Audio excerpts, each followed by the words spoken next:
ഇന്ന് രാവിലെ മാധ്യമങ്ങളിൽ വന്ന വാർത്ത എന്ന് പറയുന്നത് കേന്ദ്രമന്ത്രി സുരേഷ് ഗോപിയും മാധ്യമപ്രവർത്തകരും തമ്മിലുള്ള ചോദ്യോത്തരത്തിലുണ്ടായ ചില അഭിപ്രായ വ്യത്യാസങ്ങളൊക്കെ ഇന്ന് വാർത്തയായി. രാവിലെ വലിയ വിവാദമായിരുന്നു. സുരേഷ് ഗോപിയായിരുന്നു രാവിലെ ചാനലുകളിൽ മുഴുവൻ. പിന്നീട് അത് ഉച്ചയ്ക്ക് ശേഷം അമ്മയുടെ മീറ്റിംഗ് ഓൺലൈനായി നടന്നു. ഇന്ന് മീറ്റിംഗ് ഓൺലൈനായി നടക്കുമെന്നൊരു സൂചനയൊക്കെ ഉണ്ടായിരുന്നു.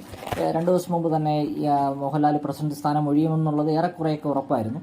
ഇന്ന് എന്തായാലും ഉച്ചയ്ക്ക് ശേഷം ആ തീരുമാനവും എത്തി. അദ്ദേഹം രാജിവെച്ചു. അദ്ദേഹം മാത്രമല്ല, അമ്മയുടെ മുഴുവൻ എക്സിക്യൂട്ടീവ് അംഗങ്ങളും രാജിവെച്ചു എന്നുള്ള വാർത്ത പുറത്തു വന്നു. അതും വലിയ ചർച്ചയായി. പക്ഷേ ഇതിനിടയിൽ നമ്മൾ കാണാതെ ഒരു വാർത്തയുണ്ട്. അതാണ് ഇന്ന് ടീമൺ മീഡിയ നിങ്ങളോട് പങ്കുവയ്ക്കുന്നത്. ഇന്ന് ഡൽഹിയിൽ ഒരു കൂടിക്കാഴ്ച നടന്നിട്ടുണ്ട്.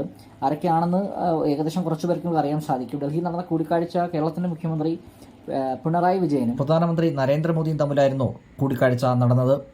വയനാടിൻ്റെയൊക്കെ പ്രത്യേക പശ്ചാത്തലത്തിൽ ഈ കൂടിക്കാഴ്ചയ്ക്ക് വലിയ പ്രസക്തി ഉണ്ട് എന്ന് നമുക്ക് പറയേണ്ടിയിരിക്കുന്നു.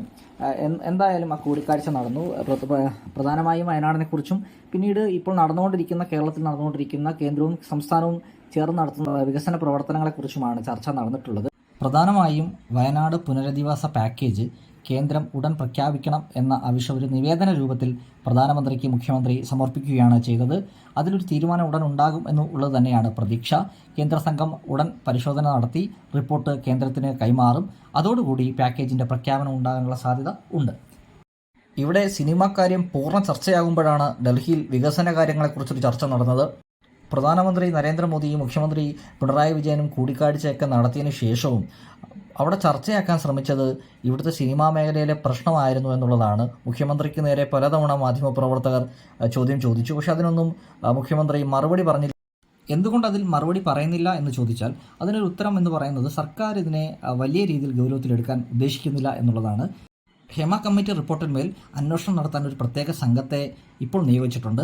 ഇനി ആ സംഘത്തിൻ്റെ മുന്നോട്ടുള്ള പ്രവർത്തനങ്ങൾ നോക്കി വിലയിരുത്തുക എന്നുള്ളത് മാത്രമായിരിക്കും, ആ സംഘത്തിന് നിയമോപദേശം നൽകുക എന്നത് മാത്രമായിരിക്കും സർക്കാർ ഇനി ചെയ്യാൻ പോകുന്നത്. മുഖ്യമന്ത്രി ഉൾപ്പെടുന്ന CPM നേതൃത്വത്തിൻ്റെ മുന്നിലുള്ളത് മുകേഷിൻ്റെ വിഷയമാണ്. ജനപ്രതിനിധിയായ മുകേഷിൻ്റെ കാര്യത്തിൽ എന്ത് നിലപാടെടുക്കണം എന്നുള്ളതാണ് ഇവരെ സംബന്ധിച്ചിടത്തോളം നിർണായകം. അത് കൂടിയാലോചനകൾക്ക് ശേഷം മാത്രമേ ഉണ്ടാകൂ എന്നാണ് നമുക്ക് ഇപ്പോൾ പറയാൻ കഴിയുന്നത്.